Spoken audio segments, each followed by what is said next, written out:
Welcome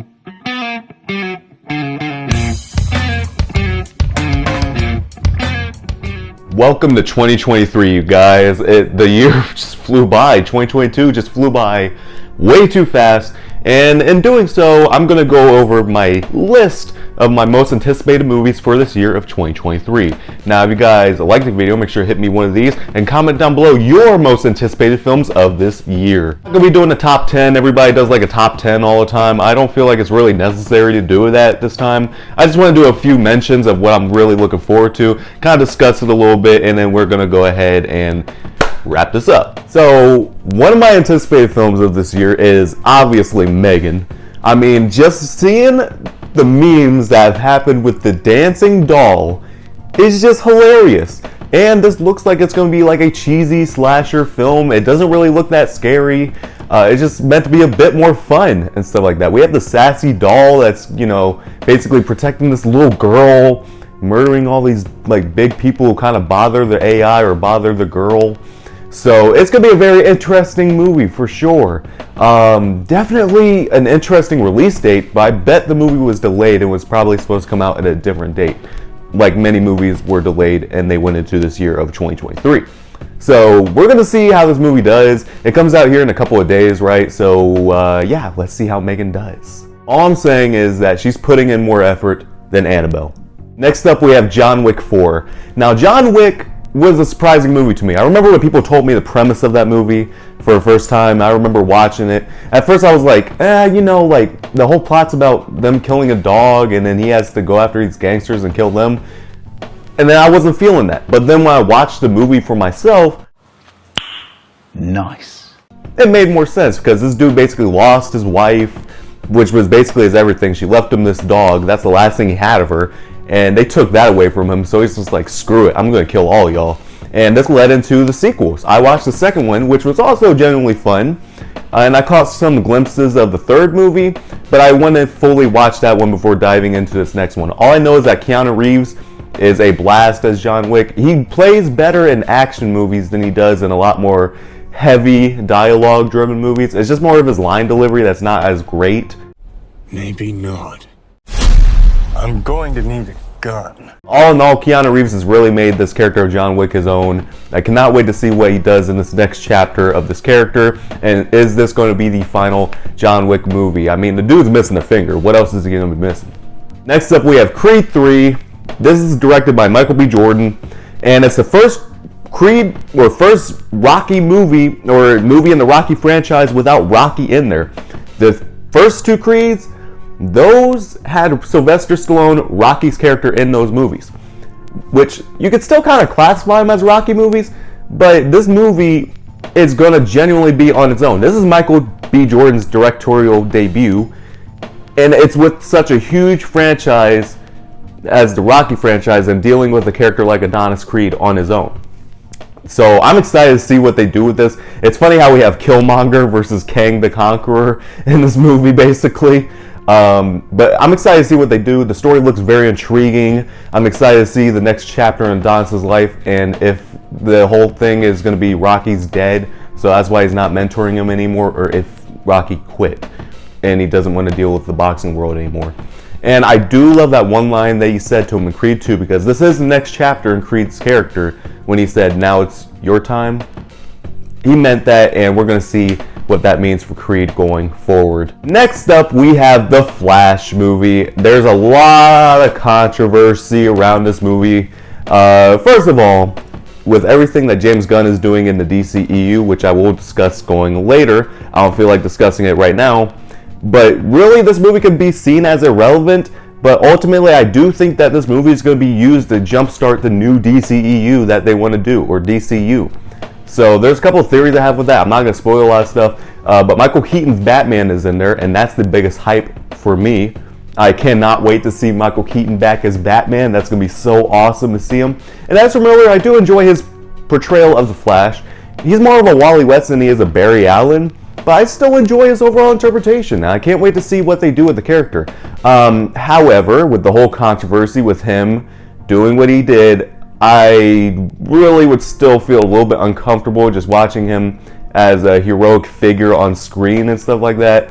But I'm still overall excited to see what the overall film looks like, because I've had inside sources tell me that the film's actually good. So I'm excited to see what they do. Next up, we have Ant-Man and the Wasp: Quantumania. This one is going to jumpstart Phase 5. Phase 4, for me personally, has been the weakest phase that we've had thus far. And I want just something with a little bit more of a kick to it. Wakanda Forever kind of ended on a good note. I do think that movie was good, but still, I don't think that movie was absolutely great. But with Quantumania, this looks very promising, and it looks like they're finally getting some clear direction for the MCU, which is something that the MCU's been lacking. And to do it with an Ant-Man movie, the most comedic character, is a pretty bold move. And I'm excited to see whether it pays off or not. And I'm excited to see whether or not Kang the Conqueror is going to leave his mark on the MCU in this movie. This is the deal breaker for a lot of people. Like, is this going to set the tone for the MCU going forward, or is this going to be setting out the layout of the plan going forward? Let's see what it does. I'm excited to see Scott Lang again, one of my favorite characters in the MCU, and all in all, I'm hoping that this is just a really, really good, interesting movie. Next up, we have Super Mario Bros. Oh my god, this movie has me so excited. I cannot wait to see what they do. Chris Pratt's voice is a little bit lackluster. I mean, I'm not gonna lie to you guys. I do think that he could do a little bit of a better job, for sure. Alright. Let's go. And there's a couple of elements that I'm not really digging about that that movie thus far. But at the same time, just visually, it looks like the Mario game's brought to life. And it's done by Illumination, one of the better animation studios in my opinion. It's kind of surpassed Disney in terms of animated movies currently.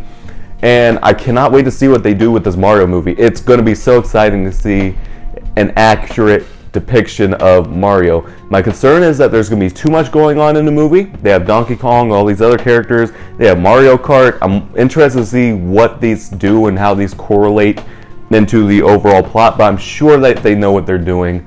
It's just the Chris Pratt voice that I'm not a big fan of, but I can throw that aside if the movie's really, really good. I personally think that Jack Black's going to be the highlight as Bowser. So we'll see how it does, and we'll see if this movie is overall good. Finally, we have the most interesting pick on the list, Rise of the Beasts, Transformers. Look, the Transformers franchise has not had the best rep. The first Michael Bay movie was good. The second movie was absolute garbage. The third one was mid, and then the fourth and fifth one were terrible, with the fifth one being the absolute worst and the lowest of low for the entire franchise. But then they kind of revamped it with Bumblebee. They kind of did their own thing, and that worked. I loved the look of those Transformers in that movie. I also thought the story was all in all a very solid story, unlike a lot of the other ones. But it's just the visual flair is what caught my attention. I was like, they really brought those G1 Transformers from, the cartoon and the anime series and toys to the big screen, and it looked really, really good. And they're doing the same thing with this movie, and also incorporating my childhood series, Beast Wars. I grew up on Beast Wars. I used to binge watch that show all the time on weekends.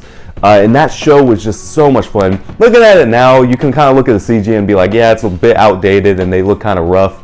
But all in all, just the concept of these animals basically transforming into like robots and stuff like that. And they basically, the whole point is that they take these animal forms to blend into that environment and stuff.